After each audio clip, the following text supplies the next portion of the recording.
Ever wondered how a young man from a small island grew up to lead France and reshape all of Europe? Well, you're in the right place. That's right. Napoleon's story is full of ambition, power, and even a bit of mystery. From his early days facing hardship in Corsica to leading massive armies and creating new laws for France, he left a big mark on the world. And his influence didn't stop there. Napoleon changed laws, education, and even military strategies. Some of his ideas are still around today. We'll look at how he rose to power, the impact he had on France, and what led to his eventual downfall. So, stay with us. Napoleon's journey is a mix of victory, defeat, and lasting change. And remember, if you like what you hear, don't forget to subscribe and let us know which historical figure you'd like to hear about next. Let's start by looking at France before Napoleon came into the picture. Back then, France was ruled by kings who held absolute power. They made every decision without asking the people. Yeah, and that wasn't working out for most French people. The rich paid almost no taxes, but common people had to pay a lot. They worked hard, but they had few rights and little freedom. Exactly. People were frustrated. They wanted fairness, freedom, and the chance to have a voice in decisions. Life was just not fair for the average person. It sounds like they were ready for a big change. People started gathering, sharing ideas, and talking about a future where taxes would be fair and everyone could have more rights. Right, and these ideas were powerful. As they spread, more and more people got angry with the ruling class. Many began to feel that they deserved better lives and were being treated unfairly. So this growing anger led to what we now call the French Revolution in 1789. The people had had enough of injustice, and they were ready to create a new kind of society. That's when everything started to shift. The old way of ruling France was coming to an end, and a new era was about to begin. And soon, Napoleon would see his chance to rise. Now let's talk about Napoleon himself. He was born on a small island called Corsica in 1769.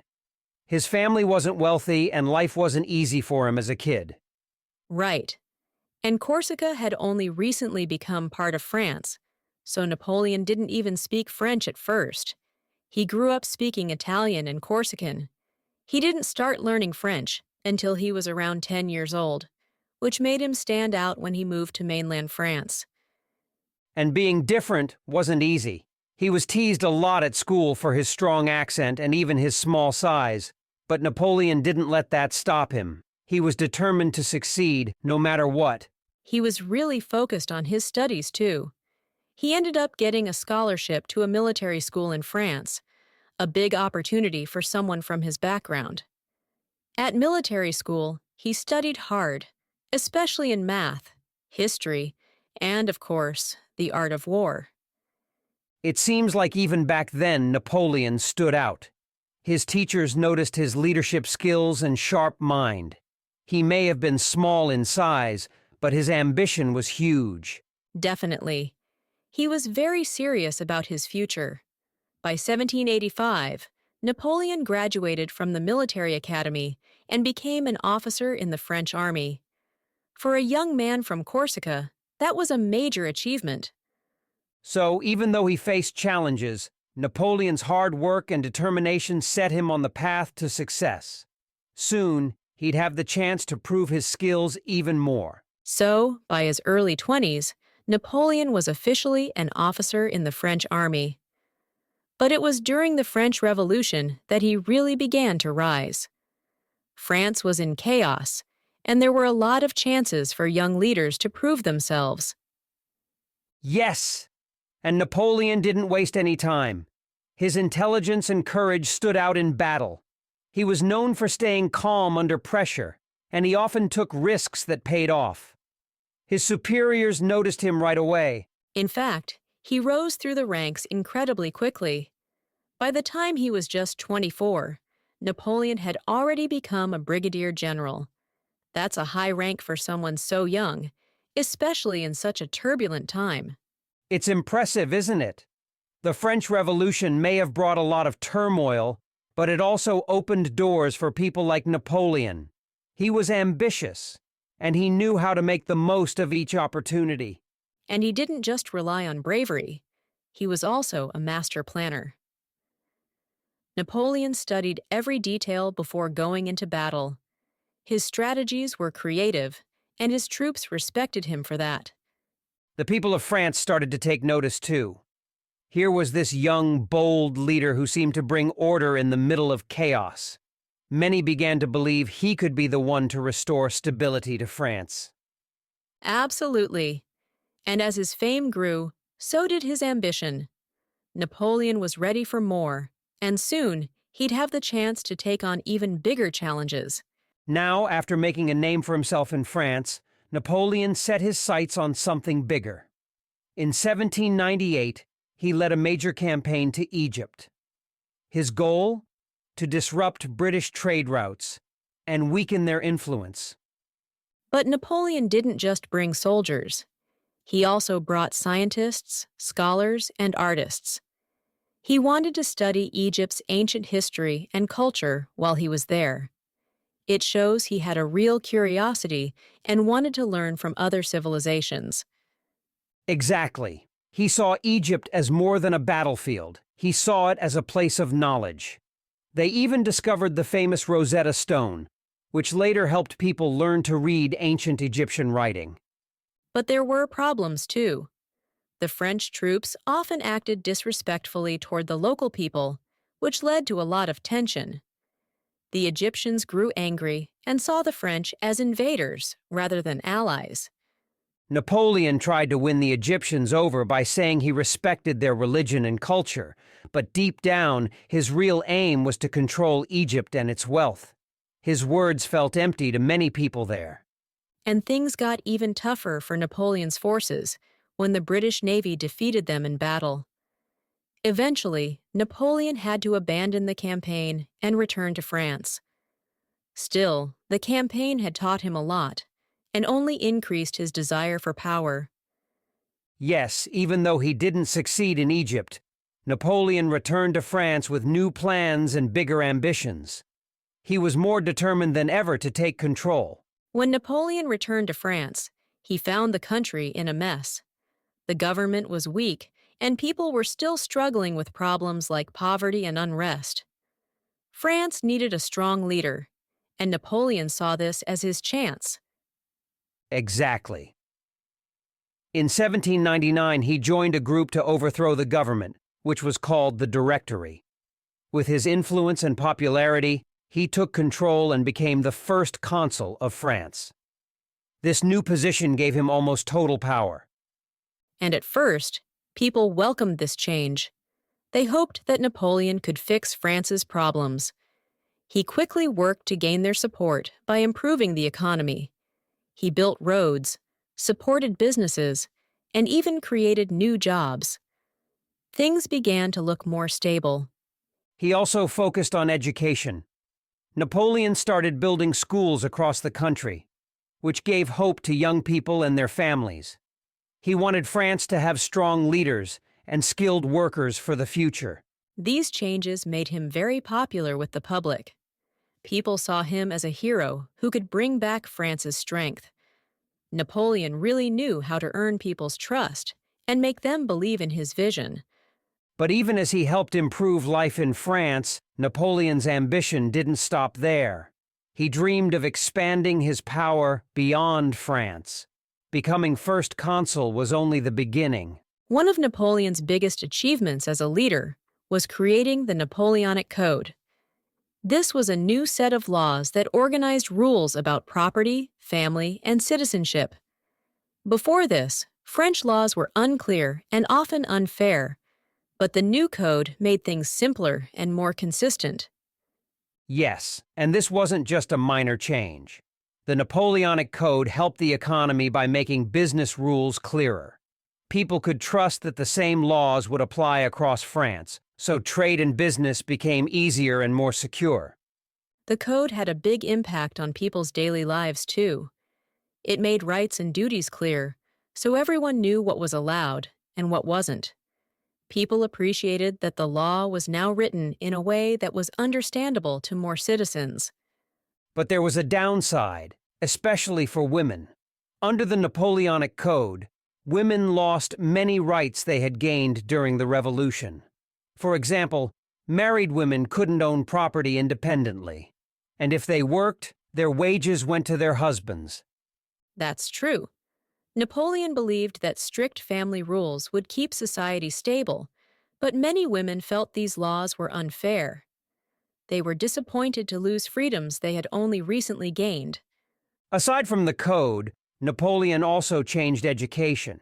He opened special high schools called lycées, where young men could study math, science, and engineering. These schools were designed to train future leaders and experts to help strengthen France. It was smart planning. Napoleon wanted France to lead in technology and knowledge, so he made sure young people had access to good education. His school system became a model for other countries, too. By creating the Napoleonic Code and reforming education, Napoleon was building the future he wanted for France. These changes made him even more popular, and people saw him as a leader who could modernize the nation. As Napoleon's power grew, so did his ambition. He didn't just want to rule France. He wanted to expand his empire across Europe. He built a huge army by drafting young men from France and even from places he had already conquered. And he was incredibly successful, at least at first. Napoleon's army defeated powerful nations like Austria and Prussia. His clever strategies and courage on the battlefield made him famous all over Europe.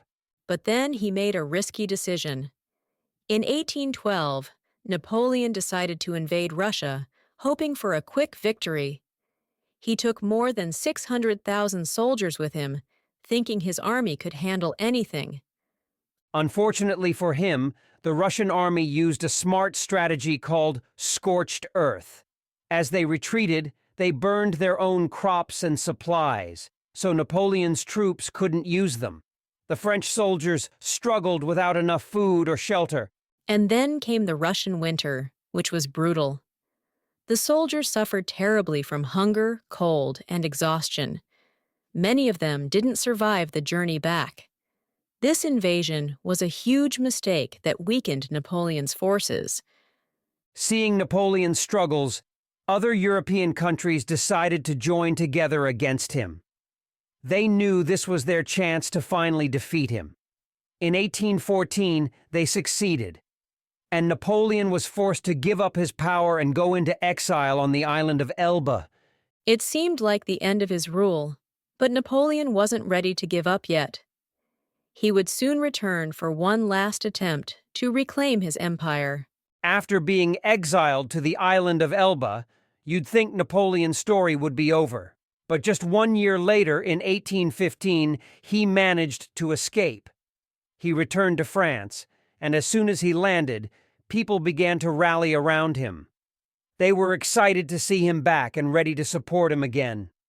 Yes, and he quickly gathered an army, determined to reclaim his power. This time, however, the rest of Europe was prepared. They saw Napoleon as a threat and came together to stop him once and for all. This all led to the famous Battle of Waterloo in Belgium.